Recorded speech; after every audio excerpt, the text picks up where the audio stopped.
Hello, beautiful you. Welcome back. I am so happy to be here with you today. For those of you who I haven't met yet, my name is Taylor Short, and I am a nature-connected life coach. I am an herbalist and an intuitive healer and a human design reader and all of the things, right? And mostly I am genuinely excited to be here talking with you today around nature-connected living and how that massively impacts your life as an empath or a highly sensitive person. And this last year, I have really shifted to focus specifically working with people who are empathic or highly sensitive and who are functioning, meaning like your day-to-day seems to be like in orders, more or less, but maybe underneath the surface, depending on how deep the layers go, you might be struggling with anxiety, depression, ADHD, and or some type of addiction to alcohol, any type of substance, your phone, food, sex, whatever that is. You are my people, you are my deep feelers, you are freaking absolutely amazing. And I am just so excited to help support you because, spoiler alert, you absolutely need support. We all need support, but I think us amazingly empathic people need extra support, just because of all the way the world is and how we're wired, really, if you want me to say it like super simple. But today we're talking about nature-connected living. That is something that I really emphasize, nature-connected living in a modern day world, and why this is so critical for you as a highly sensitive or an empath, and why this is so critical for you in managing your challenges, the ones that we just mentioned, mental health or addiction or both or all. I've got all. So anyhow, there are so many things that we can say about this. But first of all, let's talk about, what do I even mean when I say nature-connected living? Nature-connected living, I'm a nature-connected coach. And essentially, there's not, a beautiful, succinct answer for that. But what I've kind of developed over the years is weaving and connecting to nature, like outside of our four walls, in this modern day world. And that is more or less living intentionally and bringing in natural rhythms, elements, cycles, and pieces into your world. And that is a tool that then really helps to weave in this beautiful level of groundedness, of presence, of everyday ritual, of really bringing out those amazing gifts that you have as an empath, of the capacity to feel so deeply. As a highly sensitive person, as an empath, you are, whether you have established a connection or not quite yet, you are intrinsically connected to the earth, to the kind of unseen, if you will. You have this absolute depth of layers to you where you can feel, quite literally, a ton of empaths and highly sensitives are massively psychically gifted as well, and can tune into, I really do believe that's some of our gifts that we're here to share, is speaking for the voiceless, speaking for the earth, speaking for the animals, speaking for the birds, speaking for the reptiles, speaking for the land, all of these things. But that's a little rabbit hole for me. So what I'm here to say is, the intention when I say nature-connected living as a highly sensitive person, it means that you are weaving in nature as a massive tool, and really, I wouldn't even say tool, but like a partner in your life. And this can come in a huge different waves of what this can look like, right? I'll give you some examples here in a second. But the reason why it's so critical for you as an empath to tap into nature in this modern tech world of hustle, hustle, hustle, is because you, my friend, are nature. Like, we are not very different than the plants behind us, than the trees that are outside. Then the things that it's so easy to get sucked out of it. I call it like you're going into the matrix when you go into our computers, when you go into our phones, when you go into the screens, the TVs, the worlds, the shows, all the things.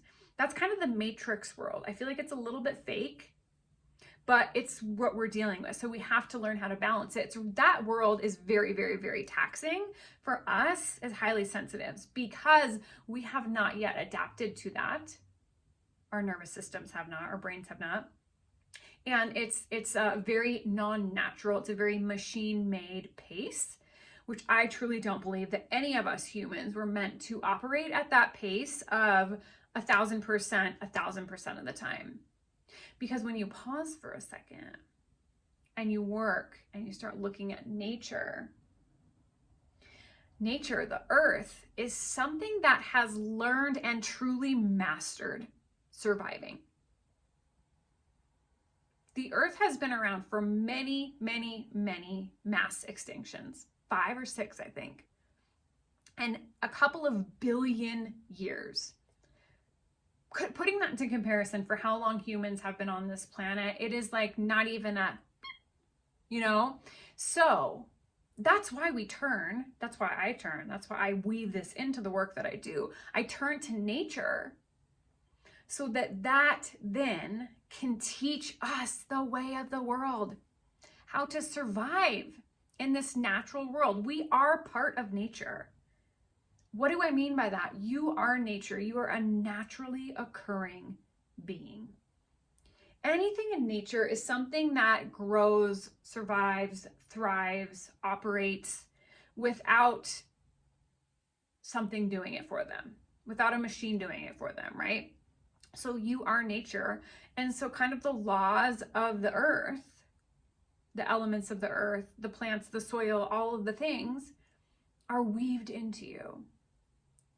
And the more you can weave that into your life, the more balance, calmness, normalness for your nervous system, for your brain. It brings it down a few notches.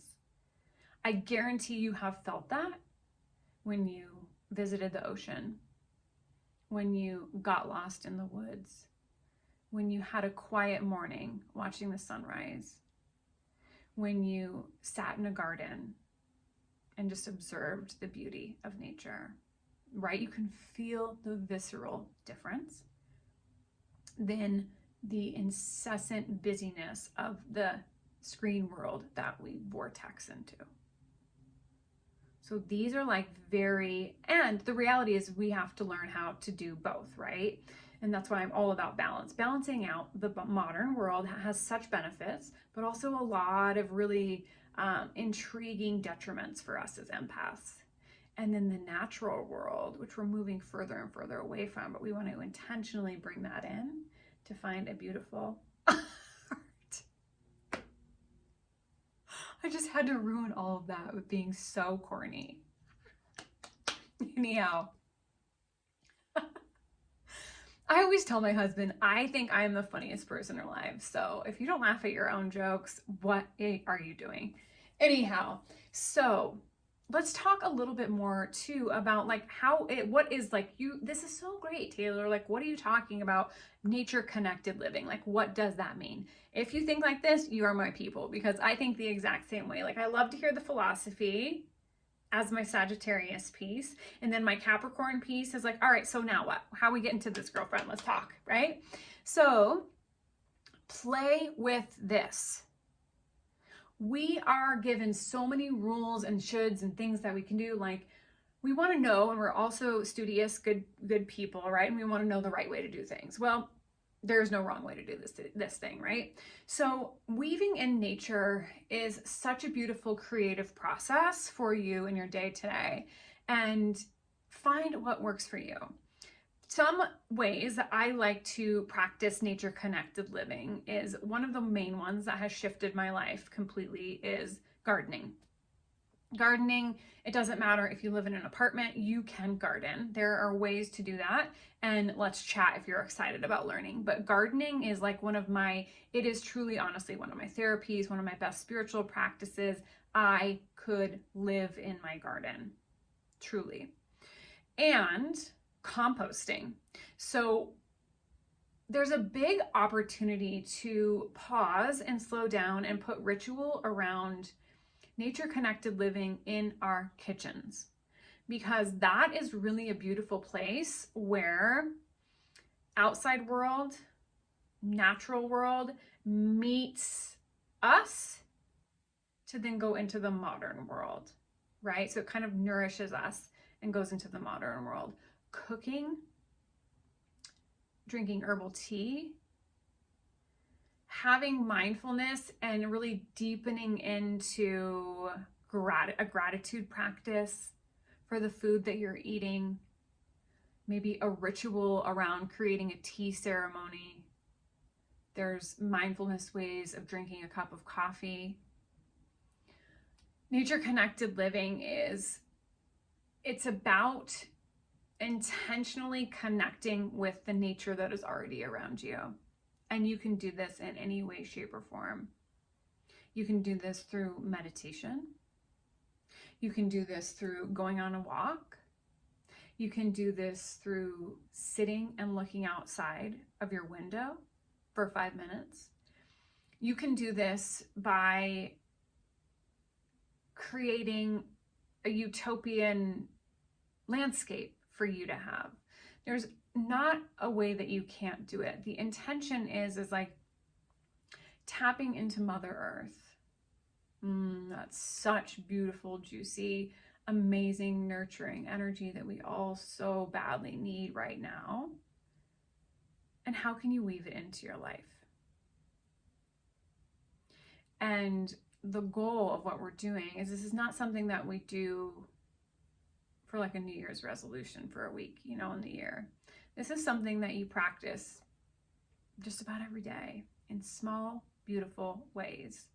Some days you want to bring it into more of a ceremony and a ritual. And some days you want to go outside and take 2 amazing deep breaths in. And that's all you have time for. And that's perfect. So what questions do you have? Drop any below. What practices are you already doing that you don't realize that you're doing that is nature-connected living?